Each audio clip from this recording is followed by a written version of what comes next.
Today's reading starts at Leviticus 20. The Lord spoke to Moses, saying, "Say to the people of Israel, any one of the people of Israel, or of the strangers who sojourn in Israel, who gives any of his children to Moloch, shall surely be put to death. The people of the land shall stone him with stones. I myself will set my face against that man, and will cut him off from among his people, because he has given one of his children to Moloch, to make my sanctuary unclean, and to profane my holy name. And if the people of the land do at all close their eyes to that man when he gives one of his children to Moloch, and do not put him to death, then I will set my face against that man and against his clan, and will cut them off from among their people, him and all who follow him, in whoring after Moloch. If a person turns to mediums and necromancers, whoring after them, I will set my face against that person, and will cut him off from among his people. Consecrate yourselves, therefore, and be holy, for I am the Lord your God. Keep my statutes and do them. I am the Lord who sanctifies you. For anyone who curses his father or his mother shall surely be put to death. He has cursed his father or his mother. His blood is upon him. If a man commits adultery with the wife of his neighbor, both the adulterer and the adulteress shall surely be put to death. If a man lies with his father's wife, he has uncovered his father's nakedness. Both of them shall surely be put to death. Their blood is upon them. If a man lies with his daughter-in-law, both of them shall surely be put to death. They have committed perversion.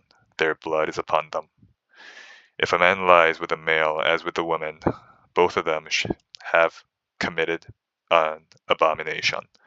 They shall surely be put to death. Their blood is upon them.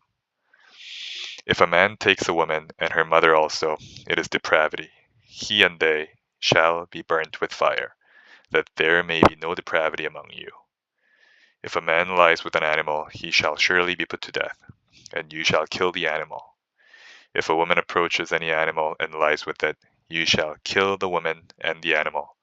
They shall surely be put to death. Their blood is upon them. If a man takes his sister, a daughter of his father or a daughter of his mother, and sees her nakedness, and she sees his nakedness, it is a disgrace, and they shall be cut off in the sight of the children of their people. He has uncovered his sister's nakedness, and he shall bear his iniquity. If a man lies with a woman during her menstrual period and uncovers her nakedness, he has made naked her fountain, and she has uncovered the fountain of her blood. Both of them shall be cut off from among their people. You shall not uncover the nakedness of your mother's sister or of your father's sister, for that is to make naked one's relative. They shall bear their iniquity. If a man lies with his uncle's wife, he has uncovered his uncle's nakedness. They shall bear their sin. They shall die childless. If a man takes his brother's wife, it is impurity. He has uncovered his brother's nakedness. They shall be childless. You shall therefore keep all my statutes and all my rules and do them, that the land where I am bringing you to live may not vomit you out. And you shall not walk in the customs of the nation that I am driving out before you, for they did all these things, and therefore I detested them. But I have said to you, you shall inherit their land, and I will give it to you to possess, a land flowing with milk and honey. I am the Lord your God, who has separated you from the peoples. You shall therefore separate the clean beast from the unclean, and the unclean bird from the clean. You shall not make yourselves detestable by beast or by bird, or by anything with which the ground crawls, which I have set apart for you to hold unclean. You shall be holy to me, for I, the Lord, am holy, and have separated you from the peoples, that you should be mine. A man or a woman who is a medium or a necromancer shall surely be put to death. They shall be stoned with stones. Their blood shall be upon them. Next we're at Psalm 25. To you, O Lord, I lift up my soul. O my God, in you I trust. Let me not be put to shame. Let not my enemies exult over me. Indeed, none who wait for you shall be put to shame. They shall be ashamed who are wantonly treacherous. Make me to know your ways, O Lord. Teach me your paths.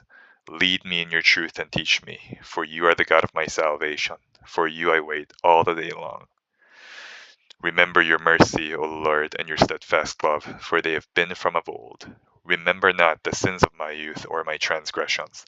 According to your steadfast love, remember me, for the sake of your goodness, O Lord. Good and upright is the Lord, therefore he instructs sinners in the way. He leads the humble in what is right, and teaches the humble his way. All the paths of the Lord are steadfast love and faithfulness, for those who keep his covenant and his testimonies. For your name's sake, O Lord, pardon my guilt, for it is great. Who is the man who fears the Lord? Him will he instruct in the way that he should choose. His soul shall abide in well-being, and his offspring shall inherit the land. The friendship of the Lord is for those who fear him, and he makes known to them his covenant. My eyes are ever toward the Lord, for he will pluck my feet out of the net. Turn to me and be gracious to me, for I am lonely and afflicted. The troubles of my heart are enlarged. Bring me out of my distresses. Consider my affliction and my trouble, and forgive all my sins. Consider how many are my foes, and with what violent hatred they hate me. O guard my soul and deliver me. Let me not be put to shame, for I take refuge in you. May integrity and uprightness preserve me, for I wait for you. Redeem Israel, O God, out of all his troubles. Next read, Ecclesiastes 3. For everything there is a season, and a time for every matter under heaven. A time to be born and a time to die. A time to plant and a time to pluck up what is planted. A time to kill and a time to heal. A time to break down and a time to build up. A time to weep and a time to laugh. A time to mourn and a time to dance. A time to cast away stones and a time to gather stones together. A time to embrace and a time to refrain from embracing. A time to seek and a time to lose. A time to keep and a time to cast away. A time to tear and a time to sow. A time to keep silence and a time to speak. A time to love and a time to hate. A time for war and a time for peace. What gain has the worker from his toil? I have seen the business that God has given to the children of men to be busy with. He has made everything beautiful in its time. Also, he has put eternity into man's heart, yet so that he cannot find out what God has done from the beginning to the end. I perceived that there is nothing better for them than to be joyful and to do good as long as they live. Also, that everyone should eat and drink and take pleasure in all his toil. This is God's gift to man. I perceived that whatever God does endures forever. Nothing can be added to it, nor anything taken from it. God has done it, so that people fear before him. That which is already has been. That which is to be already has been. And God seeks what has been driven away. Moreover, I saw under the sun that in the place of justice, even there was wickedness, and in the place of righteousness, even there was wickedness. I said in my heart, God will judge the righteous and the wicked, for there is a time for every matter and for every work. I said in my heart, with regard to the children of men, that God is testing them, that they may see that they themselves are but beasts. For what happens to the children of men and what happens to the beasts is the same. As one dies, so dies the other. They all have the same breath, and man has no advantage over the beasts, for all is vanity. All go to one place, all are from the dust, and to dust all return. Who knows whether the spirit of man goes upward, and the spirit of the beast goes down into the earth? So I saw that there is nothing better than that a man should rejoice in his work, for that is his lot. Who can bring him to see what will be after him? Next, we're at 1 Timothy 5. Do not rebuke an older man, but encourage him as you would a father. Younger men as brothers, older women as mothers, younger women as sisters in all purity.